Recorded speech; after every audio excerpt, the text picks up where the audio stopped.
உங்கள் ஆரோக்கியமே எங்கள் லட்சியம்.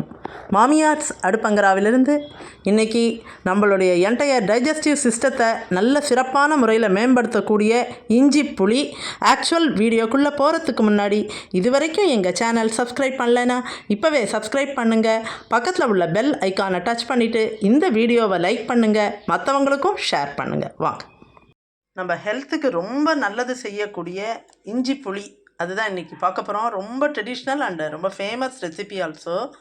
ரொம்ப நல்லது நம்ம ஹெல்த்துக்கு. அதுக்கு ஒரு 100 கிராம் இஞ்சி, இதை தோலை சீவிட்டு நல்லா வாஷ் பண்ணி எடுக்க போகிறோம். அடுத்தது 100 கிராம் பச்சை மிளகாய், இதையுமே காம்பெல்லாம் எடுத்துட்டேன், நல்லா வாஷ் பண்ணி அதுக்கப்புறமா அடுத்த ஸ்டெப்புக்கு போக போகிறோம். இப்போ இந்த இஞ்சி எல்லாம் மேல் தோல் ஃபுல்லாத்தையும் ரிமூவ் பண்ணிட்டேன். இதில் ஏற்கனவே காம்பெல்லாம் எடுத்தாச்சு. ஸோ இதை இப்போ தண்ணியை விட்டு நல்லா வாஷ் பண்ணி வச்சிடணும். எப்போவுமே இஞ்சியில் மேல் தோல் விஷம் அப்படின்னு சொல்லிடுவாங்க. ஸோ அந்த பாய்சனஸாக இருக்கிறதால அதை ரிமூவ் பண்ணிவிட்டு அதுக்கப்புறமா இது எல்லாத்தையுமே எவ்வளவு உங்களால் பொடியாக நறுக்க முடியுமோ அந்த அளவுக்கு ஃபைன் சாப் பண்ணிவிடுங்க. டோட்டலாக மண் போக இன்னும் ஒரு தடவை கூட நல்லா அலசி எடுத்த பிறகு கட் பண்ணிக்கோங்க. இந்த இஞ்சி எல்லாம் ஃபைனாக சாப் பண்ணுறதுக்கு முன்னாடி ஒரு பெரிய எலுமிச்சம்பழ அளவுக்கு புளி அதை நல்லா ஊற வச்சிடலாம். இது ஊறிட்டே இருக்கட்டும். அதுக்குள்ளே நாம் அந்த இஞ்சி பச்சை மிளகாய் எல்லாத்தையும் ஃபைனாக சாப் பண்ணி நல்லா பொடியாக கட் பண்ணி எடுத்துகிட்டு வந்துடலாம்.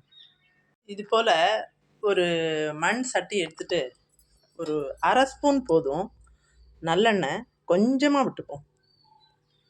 அவ்வளோதான், ரொம்ப குறைவாக விட்டு அதில் ஒரு அரை ஸ்பூன் வெந்தயம், கொஞ்சமாக பெருங்காயம், பாருங்கள், அவ்வளோதான். அடுப்பை ஓரளவுக்கு மீடியம் இல்லாட்டி சிம்மில் வச்சு ஒரு கோல்டன் ஃப்ரை இது ரெண்டையும் பண்ணி எடுத்துடலாம். இது ரெண்டுமே கோல்டன் ஃப்ரை ஓரளவுக்கு ஆன பிறகு இதை மிக்ஸி ஜாரில் போட்டு நல்ல ஃபைன் பவுடராக பண்ணி எடுத்துகிட்டு வந்துட வேண்டியது தான். பாருங்கள், இது இன்னொரு 2 மினிட்ஸில் ஆகிடும். கருகிடக்கூடாது. கருகினா அந்த என்டையர் ஸ்மெல் அண்ட் டேஸ்ட் வித்தியாசப்பட்டுரும். அதனால கோல்டன் ஃப்ரை வந்த உடனே நம்ம எடுத்துடலாம். இப்போ பாருங்கள், நல்ல ஒரு தீயாமல் கருகாமல் இது போல் வறுத்து எடுத்தாச்சு. இதை மிக்ஸி ஜாரில் போட்டு ஃப்ரை பண்ணி எடுத்துகிட்டு வந்துடலாம். மீன் டைம் இப்போ இன்னும் கொஞ்சம் நல்லெண்ணெய் விட்டு அந்த ஃபைன் சாப் பண்ணியிருக்கோம்ல அந்த இஞ்சி பச்சை மிளகாய் அதை நாம் வதக்கி எடுக்க போகிறோம். இதில் ஒரு கரண்டி நல்லெண்ணெய் விட்டால் போதும். இது சூடானதும் கடுகு ஒரு 2 ஸ்பூன் அல்லது ஒரு 1.5 ஸ்பூன் போட்டால் கூட ஓகே தான். அதை போட்டு கடுகு பொரிஞ்சதும் அதில் நாம் இதை வச்சு அந்த இஞ்சி புளி இஞ்சி பச்சை மிளகாய் ரெண்டையும் இது போல் சாப் பண்ணி எடுத்துருக்கோம், பொடியாக நறுக்கியிருக்கு, அதை போட்டு இதில் வதக்க போகிறோம். இப்போ இது ஓரளவுக்கு நல்ல சூடாகிருக்கு. அதனால் கடுகு ஒரு 1.5 ஸ்பூன் வரைக்கும். இந்த கடுகு பொரிஞ்சதும் நாம் நல்லா பொடியாக நறுக்கி வச்சுருக்கேன் பாருங்கள், இஞ்சியும் பச்சை மிளகாயும். அதை அப்படியே இதில் போட்டு நல்ல பதமாக, தட் இஸ் நல்ல சுருளை வதக்கிறதுங்கிற கான்செப்டு. அதுபோல் அதுலேயே கொஞ்சமாக உப்பும் சேர்த்துக்க வேண்டியது தான். அது நல்லா வதக்கி எடுத்துருவோம். இப்போ இது கடுகு பொரிய ஆரம்பித்தாச்சு. இந்த ஸ்டேஜில் இதை ஆட் பண்ணிடுறேன். இந்த கல்யாண வீடுகள்லாம் பார்த்திங்கன்னா எல்லாத்தையும் பரமாறிடுவாங்க. அந்த லாஸ்ட்டில் தயிர் சாதம் வரும். அப்போ இஞ்சி புளி வேணுமா அப்படின்னு கேட்பாங்க பாருங்கள். அவ்வளவு முதல்லையே சில சமயம் பரமாறி வச்சுருவாங்க. அவ்வளவுனா அவ்வளவு நல்லது. அத்தனை நேரம் ஏதாவது சாப்பிட்டு வயிற்று ஏதாவது பண்ணால் கூட இந்த இஞ்சி புளி இஞ்சின்னு சொல்லுவாங்க, இஞ்சி புளின்னு சொல்லுவாங்க. இது ஒன்றே நம்மளோட அத்தனை செரிமானத்தையும் சரி பண்ணிடும். ஸோ ரொம்ப ரொம்ப ரொம்ப ரொம்ப நல்லது. அந்த அளவுக்கு இதை மட்டும் சாப்பிட்டாலே, இப்போ ஃபார் எக்ஸாம்பிள் இப்போ தயிர் சாதம் மட்டுமே இல்லை, இட்லி தோசை அதுக்கெல்லாமே இது பெஸ்ட்டு சைட் டிஷ் தான். செய்யறதும் ரொம்ப சிம்பிள், ரொம்ப குயிக்காக தான் ஆகிடும். நம்மளோட ஹெல்த்துக்கும் இது ரொம்ப நல்லது. இது கொஞ்சமாக இப்போ உப்பு தேவையான அளவு போட்டுட்டு இது அப்படியே சிம்மில் இல்லாட்டி ஒரு மீடியமில் வச்சு வதங்கட்டும். முடிந்த அளவு கல்லுப்பு பயன்படுத்துறது கொஞ்சம் நல்லது. இப்போ இதை அப்படியே ஒரு கலரி விட்டுக்கலாம். அடுப்பை சிம்மில் வச்சாச்சு. இது கொஞ்சம் நல்ல வதங்கட்டும்.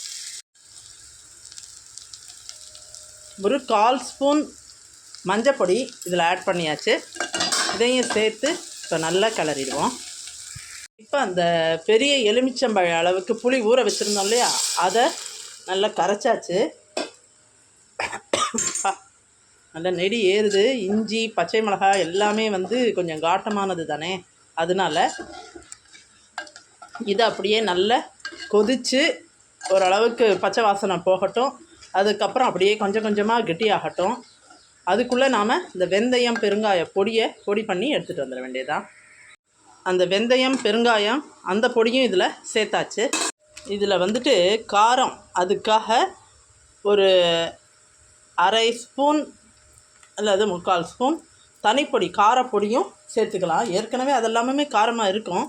இருந்தால் கூட நல்ல காரம் வேணுங்கிறவங்க இப்படி சேர்த்துக்கோங்க. அப்புறம் இதில் கடைசியில் இறக்கும்போது கொஞ்சமாக வெல்லமும் சேர்த்துவாங்க சில பேர். அது ரொம்ப டேஸ்ட்டாக இருக்கும் அப்படின்ட்டு. சில பேருக்கு அந்த வெல்லம் சுவை பிடிக்காது.